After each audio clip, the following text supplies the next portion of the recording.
भगवान विष्णु का स्वप्न। एक बार भगवान नारायण बैकुंठ लोक में सोए हुए थे। उन्होंने स्वप्न में देखा कि करोड़ों चंद्रमाओं की कांति वाले त्रिशूल डमरूधारी स्वर्णाभरण भूषित सुरेंद्र वंदित सिद्धि सेवित त्रिलोचन भगवान शिव प्रेम और आनंद तिरेक से उन्नत होकर उनके सामने नृत्य कर रहे हैं।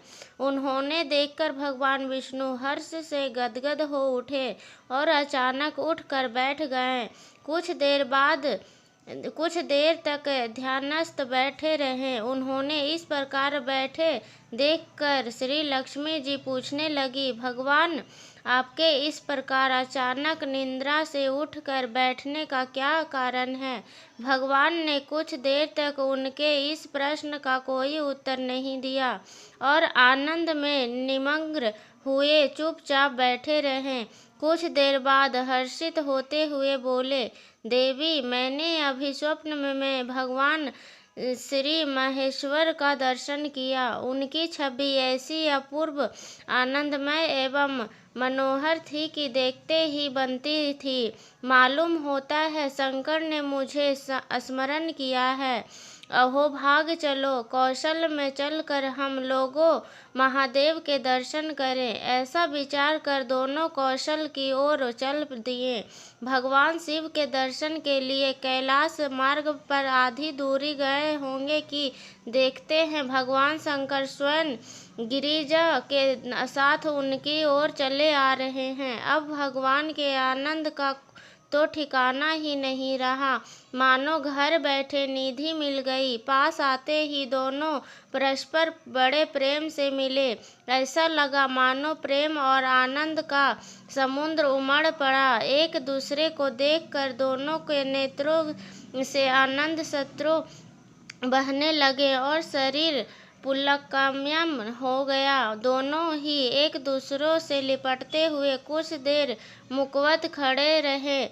प्रश्नोत्तर होने पर मालूम हुआ कि शंकर जी को भी रात्रि में इसी प्रकार का स्वप्न हुआ कि मानो विष्णु भगवान को वे उन्हीं के रूप में देख रहे हैं, जिस रूप से अब उनमें सामने खड़े हैं। दोनों के स्वप्न के वृत्तांत से अवगत होने के बाद दोनों एक दूसरे को अपने निवास ले जाने का आग्रह करने लगे। नारायण ने कहा कि बैकुंठ चलो और भोलेनाथ ने कहने लगे कि कैलाश की ओर प्रस्थान किया जाए। दोनों के आग्रह से इतना अलौकिक प्रेम था कि यह निर्णय करना कठिन हो गया कि कहाँ चला जाए। इतने में ही क्या देखते हैं कि वाणी बजाते हरि गुण गाते नारद जी कहीं से आ निकले। बस फिर क्या था, लगे दोनों उनके निर्णय कराने की कहाँ चला जाए। बेचारे नारद जी तो स्वयं परेशान थे। उस अलौकिक मिलन को देखकर वे तो स्वयं अपनी सुध बुध भूल गए और लोगों मस्त होकर दोनों गुणगान करने लगे। अब निर्णय कौन करे? अंत में यह बताया हुआ कि भगवती उमा जो कह दे वही ठीक है। भगवती उमा पहले तो कुछ देर चुप रही। अंत में वो दोनों की ओर मुख करते हुए बोली, हे नाथ, हे नारायण, आप लोगों के निश्चल अत्यंत एवं अलौकिक प्रेम को देखकर तो यही समझ में आता है कि आपके निवास अलग अलग नहीं है। जो कैलाश है वही बैकुंठ है और जो बैकुंठ है वही कैलाश है। केवल नाम में ही भेद है।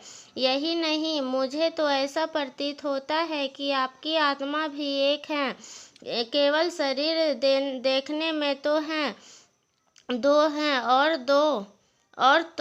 मुझे तो स्पष्ट लग रहा है कि आपकी भर्याएं भी एक है। जो मैं हूँ वही लक्ष्मी है और जो लक्ष्मी है वही मैं हूँ। केवल इतना ही नहीं, मेरी तो अब यह दृढ़ धारण हो गई है कि आप लोगों में से एक के प्रति जो द्वेष करता है वह मानो दूसरे के प्रति ही करता है।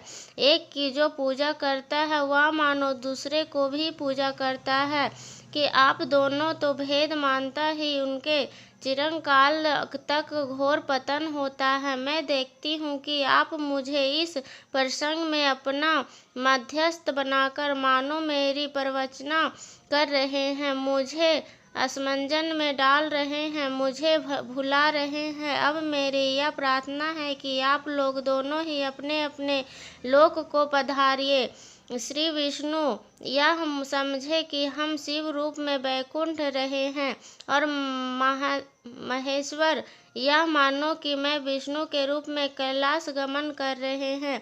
इस उत्तर को सुनकर दोनों परम प्रसन्न हुए और भगवती उमा को प्रशंसा करते हुए दोनों ने एक दूसरे को प्रणाम किया और अत्यंत हर्षित होकर अपने अपने लोक को प्रस्थान किया। लौटकर जब विष्णु वैकुंठ पहुँचे तो श्री लक्ष्मी जी ने उनसे प्रश्न किया, हे प्रभु, आपको सबसे अधिक प्रिय कौन है? भगवान बोले, प्रिय मेरे प्रियतम केवल श्री शंकर है। देहधारियों को अपने देह की भांति वो समझे कारण ही प्रिय है। एक बार मैं श्री शंकर दोनों पृथ्वी पर घूमने निकले। मैं अपने प्रियतम की खोज में यश से निकल की ओर तरफ जो मैं प्रियतम की खोज से देश देशांतर में भटक रहा होगा वही मुझे अकारण प्रिय होगा। थोड़ी देर बाद मेरी श्री शंकर जी से भेंट हो गई। वास्तव में मैं ही हूँ, महादेव हूँ। अलग अलग दो घड़ों में हुए जल की भांति मुझमें तो उनमें कोई अंतर नहीं दिखा। शंकर जी ने अतिरिक्त शिव की चर्चा करने वाला शिव भक्त भी मुझे अत्यंत प्रिय है। इसके विपरीत जो शिव की पूजा नहीं करते वे मुझे कदापि प्रिय नहीं हो सकते। इस तरह जो शिव की पूजा करता है वह वैकुंठवासी विष्णु को भी स्वीकार है और जो श्री विष्णु की वंदना करता है वह त्रिपुरारी को भी मना लेता है।